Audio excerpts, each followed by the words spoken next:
تفریق څه شی دی؟ د تفریق د پیژندنې نښه کومه ده؟ تفریق چیرې کارول کیږي؟ السلام علیکم. د هر کور مکتب ګرانو زده کوونکو د 14م درس تمرینی ویډیو ته ښه راغلاست. د نن ورځې تمرینی درس کې به د تفریق پر عملیه سوالونه حل کو. دا تمرین د کتاب د 25مې او 26مې صفحې مطابق دی. تاسې سکرین ته ښه متوجه سئ. موږ به سوالونه راپیل کړو. لومړی سوال: تفریق څه شی دی؟ جواب: تفریق د ریاضي یوه عملیه ده چې د یوه شي کمول یا ایستل ښیي. یعنی کله چې موږ یو عدد له بل عدد څخه لرې کوو دا تفریق بلل کیږي. دوهم سوال: د تفریق نښه یا علامه کومه ده؟ جواب: د تفریق نښه دا ده لکه -3 مساوي کیږي په 4 سره. دلته د منفي په نوم چې کوم څه یادوو دا د تفریق علامه ده. دریم سوال: په تفریق کې کوم عددونه کارول کیږي؟ جواب: تفریق 3 مهمې برخې لري. لومړی مفروق یا لوی شمیر، هغه شمیر چې بل عدد ورڅخه کمیږي.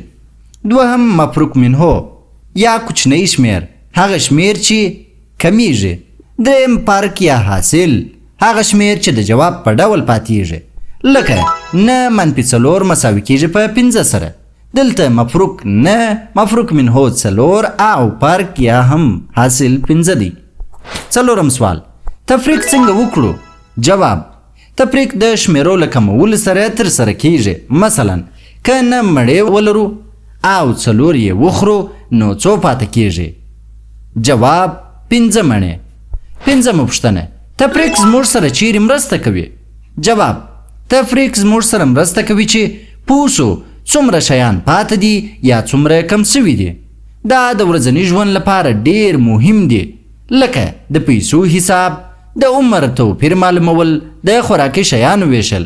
شپږم سوال: د ورځني ژوند یو داسې مثال ووایه چې تفریق پکښې راغلی وي.